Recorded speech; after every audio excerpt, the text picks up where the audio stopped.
So hello everyone, welcome to Unacademy channel. तो कैसे हैं आप सभी लोग। तो मेरा नाम है जकी, मैं हूं अनअकैडमी में एक फिजिक्स एजुकेटर। लेकर आया हूं एक धमाकेदार सा बहुत ही इंपॉर्टेंट वाला वीडियो। गर्मी की छुट्टी होने वाली है खत्म और अब सर पे आ रहा है कि भैया पढ़ाई चालू करनी पड़ेगी। और स्पेशली हम लोगों ने ले लिए पीसीएम पीसीबी और उसमें फिजिक्स में हमको डर लग रहा है। तो कैसे इनिशियल में हम लोग फिजिक्स की प्रिपरेशन को स्टार्ट करें सो दैट तगड़े मार्क्स हम लोग बोर्ड्स में स्कोर कर पाए और जो हमारी गलतियां हो गई उसको भूलते हुए अच्छी सी प्रिपरेशन को स्टार्ट करते हुए आगे बढ़ सके। तो आज इस वीडियो में हम लोग बात करने वाले हैं बेस्ट स्ट्रेटेजी के बारे में सो दैट आप लोग इनिशियल लेवल से अगर इसको आप लोग फॉलोअप करें। ठीक है भाई, अप्रैल चला गया, अब जो चला गया चला गया। अभी जो वक्त है यहां से स्टार्ट कर लो, अभी भी बहुत वक्त है तुम्हारे पास, सफिशिएंट टाइम है तुम्हारे पास, आराम से तगड़े मार्क्स स्कोर कर पाओगे बोर्ड्स के टाइम पे।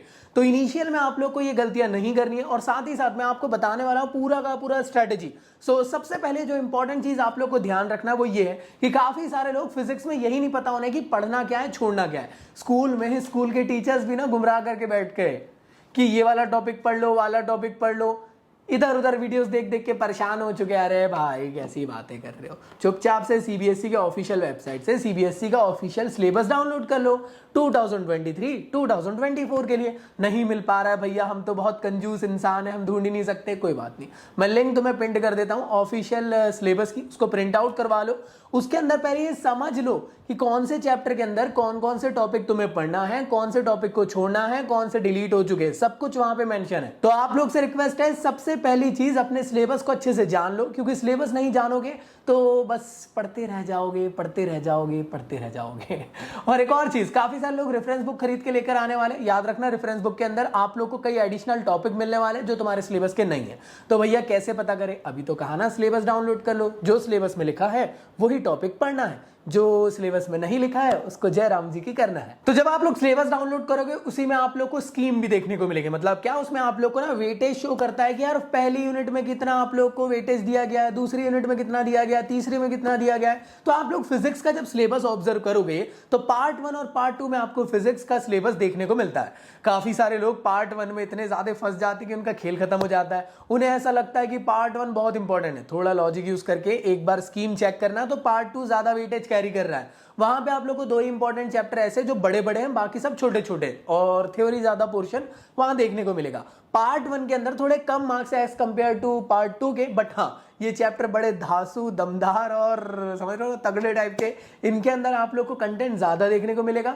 यहाँ क्वेश्चंस के लेवल भी अच्छे देखने को मिलेंगे, साथ ही साथ डेरिवेशंस भी। तो बस मैं ये समझाना चाहता हूँ कि जो भी चैप्टर तुम लोग पढ़ते हो या यूनिट पढ़ते हो तो वेटेज को ध्यान में रखते हुए पढ़ने की कोशिश करो।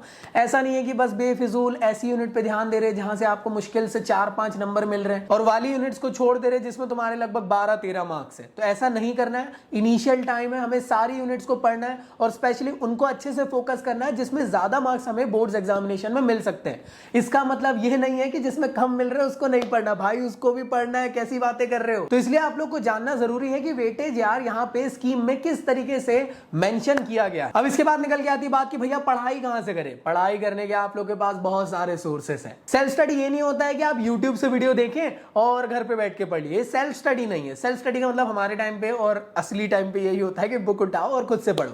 मैं तो आपको रिकमेंड करूंगा बुक उठाकर खुद से पढ़ने की कोशिश मत करो, टाइम वेस्ट होगा, समझने की कोशिश करो, आपके पास टाइम बच जाएगा। आप लोग क्या करो यार, इस चैनल के अंदर आप लोग को सारा कंटेंट मैं भी कवर अप करवाने वाला हूं फिजिक्स का, और सारे आप लोग को ऐसे ढेर सारे सब्जेक्ट जो इस चैनल के अंदर कवर अप होते हैं उन सब का कंटेंट आपको मिलेगा। तो मैं एवरी संडे आप लोग के लिए फिजिक्स की line by line series cover up करवाने वाला हूं जिसमें आप लोग को डिटेल कंटेंट कवर अप करवा दूंगा चैप्टर वाइज। तो इस चैनल के थ्रू तुम लोग कंटेंट कवर कर सकते हो और यूट्यूब पे मेरा कंटेंट आप लोग को मिल जाएगा फिजिक्स का। तो आप अगर आपको नहीं मिल पा रहा तो आप जकी सौदागर फिजिक्स सर्च कर लेना, आप लोग को कंटेंट मेरा दिख जाएगा। बाकी इस चैनल को भी आप सब्सक्राइब कर लो सो दैट आप लोग को मेरा कंटेंट हमेशा से देखने को मिल सके।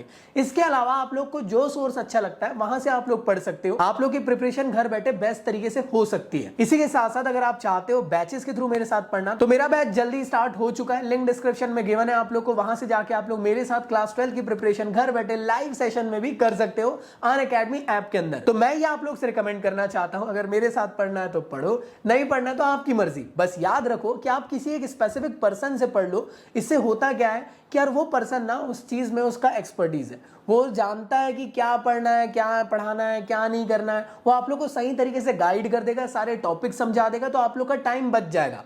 जो आप एक टॉपिक को पढ़ने में हो सकता है बहुत टाइम लगाओ, वो बंदा आप लोग को यार 15 से 10 मिनट के अंदर टॉपिक समझा देगा। बाकी क्वेश्चंस की प्रैक्टिस कर लेना। इसलिए मैं आप लोग से रिक्वेस्ट करना चाहता हूं, प्रिपरेशन आप लोग हो सके तो किसी एक स्पेसिफिक पर्सन से करो, उसके बाद आप लोग घर में पढ़ने की कोशिश करो। इसके साथ साथ फिजिक्स के नोट्स बनाना बहुत ज्यादा जरूरी है। जब भी आप लोग किसी भी सेशन को ज्वाइन करते हो, लाइक मेरे आप लोग अनअकैडमी के लाइव सेशन को ज्वाइन करते हो, लेट से क्लास 12 के, तो जो मैं आप लोग को वहां पे पढ़ाऊं, तो आप लोग वहीं पे रनिंग नोट्स बनाते हो मेरे साथ चलो, या जिसके साथ आप लोग पढ़ते हो वहीं पे नोट्स बनाते हो चलो, क्योंकि वो नोट्स बहुत इंपॉर्टेंट होते हैं और वो हमेशा आप लोग के लिए काम आएंगे। इसी के साथ साथ आप लोग को अपना एक स्पेसिफिक प्लान भी डिजाइन करना पड़ेगा अपने अकॉर्डिंग कि यार मुझे ना इतने टाइम के अंदर अपना सिलेबस कंप्लीट करना है। मान लो आपने ऐसा दिमाग में सोच के बैठ लिए कि यार मैं अक्टूबर या सितंबर तक अपना सिलेबस कंप्लीट कर लूंगा, उसके बाद 2 से 3 बार रिवाइज कर लूंगा। अब आप बोलोगे भैया आप बता दो। अरे यार सबकी अपनी अपनी कैपेसिटी है। आपको लगता है कि आप 3 महीने में कवर कर सकते हो तो कर लो, आपको लगता है कि आप 4 महीने लगाओगे तो 4 महीने लगा लो, आपको लगता है कि इतने टाइम आपको रिवीजन करना है तो कर लो। मेरा कहने का मतलब है कि आपका जो विजन है वो क्लियर होना चाहिए कि आगे जाके आप लोग मतलब कितने बार कैसे पढ़ने वाले हो, क्या करने वाले हो, जिसके थ्रू आप लोग और अपने आप को बेस्ट बना सको। मैं तो आप लोग से रिक्वेस्ट करना चाहूंगा, जो ऐसे लोग हैं जिनको ऐसा लगता है कि यार भैया मैं एवरेज स्टूडेंट हूं, तो भाई कोशिश करो आप लोग सिलेबस को पढ़ते रहो, साथ ही साथ रिवीजन भी अच्छे से करते रहो। ये जल्दीबाजी में मत चढ़ना कि अरे यार मेरा दोस्त तो 3 महीने के अंदर पूरा सिलेबस कंप्लीट कर लेगा। आप एवरेज इंसान हो, आप थोड़ा टाइम ले लो, एक बार अच्छे से समझ लो, उसके बाद मल्टीपल रिवीजन आप कितने भी बार कर सकते हो। तो एक स्टडी प्लान आपके पास होना जरूरी है, आपके अकॉर्डिंग, किसी के अकॉर्डिंग नहीं। इसके बाद फिजिक्स में सबसे ज्यादा इंपॉर्टेंट है प्रैक्टिस प्रैक्टिस प्रैक्टिस, और साथ ही साथ प्यारा सा रिवीजन। अगर ये नहीं करोगे तो सब ऊपर से चला जाएगा, जैसे क्रिकेट में बॉल बाउंसर हो जाती है, कुछ समझ में नहीं आएगा, कुछ समझ में नहीं आएगा और सही में कुछ समझ में नहीं आएगा, फिर आपका खेल खत्म है। क्लियर भाई? तो इसलिए रिक्वेस्ट है आप लोग से मल्टीपल रिवीजन करने की कोशिश करें। जो जिस दिन टॉपिक पढ़ते हो उसी दिन उसको रिवाइज करो। सुनकर बहुत बोर हो चुके होंगे ये चीज, लेकिन ये सच्ची बात है भाई। अगर आप उसी दिन पढ़ लोगे ना, सच्ची में बर्डन खत्म हो जाता है, वरना फिर वो ना बैकलॉग का ढेर बन जाता है और वो पहाड़ के बाद पर्वत बन जाता है। ठीक है भाई? और उसमें चढ़ना तो आप जानते हो, माउंट एवरेस्ट में चढ़ना कोई मजाक खेल नहीं है। तो याद रखिए, बैकलॉग ना क्रिएट होने दीजिए। कोशिश करो कि जल्दी से जल्दी आप लोग अपने सिलेबस को कंप्लीट करो और आगे जाके अपनी प्रिपरेशन को और अच्छा करो। इसके अलावा आप लोग को अपने आप को इवेल्युएट करना भी जरूरी है कि भाई कितना बन रहा है। आप हमेशा सा चौड़ में ना रहो कि अरे यार अपन को तो गॉस लॉ हो गया, कूलॉम्स लॉ हो गया, सब आता है ना, और किसी ने पूछ लिया गॉस लॉ क्या है तो आप बता रहे हो कि Q/R² गॉस लॉ है। तो ऐसे में गलत बात है ना। ओवर कॉन्फिडेंस में मत रहो, अपने आप को इवेल्युएट करो, गलतियां तो नहीं हो रही। अगर कोई गलतियां हो रही तो उससे सीखने की कोशिश करो। अपने आप को एग्जामिन करो कि यार मेरे को कहां पे कौन से पॉइंट में मेरे को मिस्टेक्स हो रही है, कहां गलतियां हो रही है, कौन सा चैप्टर मेरा कमजोर है, उसको स्ट्रॉन्ग बनाने की कोशिश करो। क्यों कमजोर है, कहीं समझ में नहीं आ पा रहा है क्या, तो उसको बनाने की कोशिश करो। तो याद रखिएगा, प्रिपरेशन के टाइम पे ये सभी चीजें बहुत ज्यादा जरूरी होती है। अपने आप को एग्जामिन नहीं करोगे तो आप लोग कभी भी इंप्रूव नहीं कर पाओगे। इंप्रूव करने वाला इंसान बार बार अपने आप को इवेल्युएट करता है कि कहीं उससे गलतियां तो नहीं हो रही, और गलतियां हो रही है तो उससे सीख कर आगे बढ़ना जरूरी है। इसके अलावा काफी सारे लोगों की बात निकल के आती है कि भैया फिजिक्स में एनसीईआरटी पढ़ना जरूरी है क्या, या हम लोग फर्स्ट टाइम एनसीईआरटी पढ़े फिर वीडियोस देखे, या फिर पहले समझे फिर एनसीईआरटी। सीधी सिंपल बात, दूसरे सब्जेक्ट का मुझे नहीं पता, मुझे फिजिक्स का पता है। फिजिक्स में ऐसा है कि भाई आप अगर डायरेक्टली एनसीईआरटी लेकर बैठ जाओगे आपको नहीं समझ में आएगा। मान लो आपने पहली बार जिंदगी में, जन्म जिंदगी में आप लोगों ने मैग्नेटिज्म का चैप्टर पहली बार देखे हो, आप खोल के देखोगे आपका दिमाग घूम जाएगा। एनसीईआरटी के अंदर जो डेरिवेशंस है बहुत पिद्दू से, वो नहीं पूछे जाएंगे। आप लोग को डिस्क्रिप्टिव फॉर्म में चाहिए। एनसीईआरटी कब पढ़े भैया? पहले आप लोग समझ लो, अच्छे से पढ़ लो। मान लो आप लोगों ने गॉस लॉ समझ लिए, गॉस लॉ की एप्लीकेशन को समझ लिए, उसके बाद आप एनसीईआरटी से उसको पढ़ लो। उससे क्या होगा ना कि आप लोग को कुछ स्पेसिफिक नया टॉपिक है वो आपको पता चल जाएगा और पहले से आपको चीजें मालूम रहेगी। डायरेक्ट एनसीईआरटी पढ़ोगे सब चीज डायरेक्ट देखने को मिलेगी और सब ऊपर से चला जाएगा, कुछ काम का नहीं आने वाला।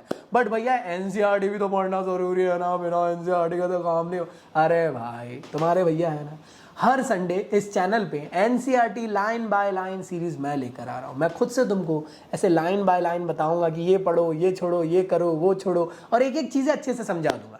तो चैप्टर वाइज तुम्हारा लाइन बाय लाइन सीरीज के अंदर टॉपिक कवर अप हो जाएगा, जिससे कि ना तुमको टेंशन नहीं हो पाएगा और ऐसा नहीं होगा कि घर में बैठकर अरे यार ये एनसीईआरटी में ये लाइन क्या समझाना चाह रही है, क्या कहना चाह रही है। तो एनसीईआरटी के सारे इंपॉर्टेंट लाइन्स को हम लोग समझेंगे ये सीरीज में। तो हर संडे आप लोग के लिए होने वाला है, और अगर आप रिकॉर्डेड देख रहे हो तो आप लोग को प्लेलिस्ट मिल जाएंगे एनसीईआरटी सीरीज के डिस्क्रिप्शन में, और अगर आप लोग अभी संडे आने से पहले देख रहे हो तो भैया संडे को मिल जाना मुझे, ठीक है, इसी चैनल पे। तो चैनल को सब्सक्राइब कर ले, चैनल बहुत धमाकेदार कंटेंट आप लोग के लिए हमेशा से लाता रहेगा। तो चलिए भाई एंड करते हैं आज के इस वीडियो को, और इसी के साथ फिजिक्स में डरने की ज्यादा जरूरत नहीं है उनको जो रोज पढ़ रहे हैं। रोज पढ़ोगे तो डरने की जरूरत नहीं है, डरना उनको है जिनने कुछ नहीं पढ़े। तो बस पढ़ाई करते रहें, सदा सेक्सी रहें मेरे स्टूडेंट्स, मेरी जान। Bye bye.